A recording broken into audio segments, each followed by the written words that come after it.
went into this game with the expectation after watching video and watching us practice that we've been making some really good steps in practice. We could win this game. I did not have that idea that we could play like that.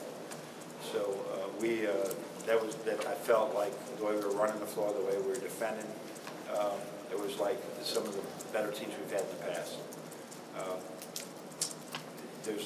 As I watched scores, whether it was Youngstown, whether it was some other teams, they're playing teams much tougher than they're playing us, so I hope it's a good sign. I thought the beginning of the game was really all about the intensity Karras and Zach and Derek Walton brought to our defensive end.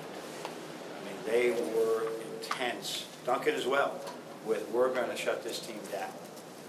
And I challenged them. I think our defensive field goal percentage is around 40. One good game could put it under 40, and they did that.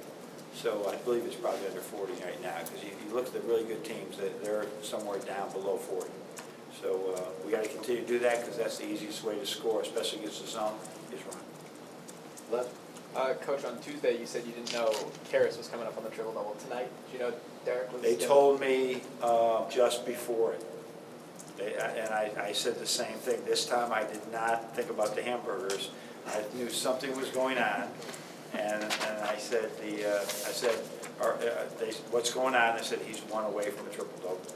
And that's, and it was rebounds that he needed. So the ball's got to go your way to rebound, and sure enough, he got a couple real quick. And just to see, I mean, the fourth and the fifth in program history happened within the span of a week. I don't know what it means. I mean, you didn't keep those stats. I would assume maybe Cassie Russell might have had some of those. I don't know if he did or not. I don't think they kept assists back in those days. So if they did, but it's, you know, we're getting up and down the court. We're getting up and down the court defensively, so you can get assists. And they've been playing it like some 85 possessions a game. So we felt it could be that type of game, and that could help us if we can get out and run. Brendan?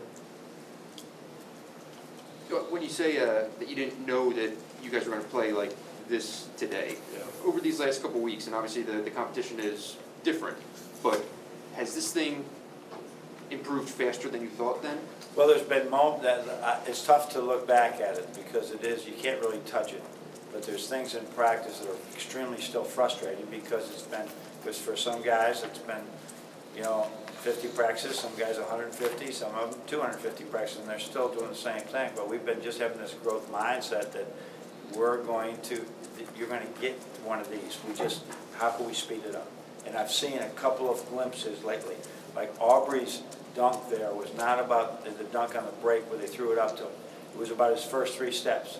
He is lazy getting out of the box. He thinks he can win the race at the end. You win the race, as soon as you see the rebound, your first 3 steps, you win the race. He took those first 3 steps, and now he sees what it's like to take 3 steps. That's what happens. So I've seen glimpses. I don't see, you know, a team like we had a couple of years ago. Not yet, but but it gives us hope we keep moving forward. And with Derek, you know, not only 13 assists, but kind of the way he got them, you know, lead passes in transition. He was looking off guys. It seemed like he was just really comfortable and in the flow. What we encourage him to do really is conquer the middle of the floor. Just don't go to him and conquer it. Own the middle of the floor, and now you can see the people underneath. You can see the wings. They've been seeing Derek pretty well, or they see his buddy. He sees Karras really well. As you see Duncan, they're starting to see Duncan. Now they're starting to see the big guys. So it's a thing that they like to play with their teammates, and they play with them all summer. But now they're seeing the game. They're seeing the game, not just their teammates. You don't have too long of a break. You know, you have the 1 week. Sometimes you've had longer. You know, depending on the years. Is that when you'll step back and kind of look at things, or are you doing it as you go? And is this a constant process? I mean, I know there's going to be a day. I mean, tomorrow we're going to step back a little bit and just work on some individual stuff. But then we got 2 days, and I believe probably it'll be Christmas Eve. I will probably try to get a couple hours and just like try to look at how it all fits together. But I think we'll have 3 days practice for Illinois.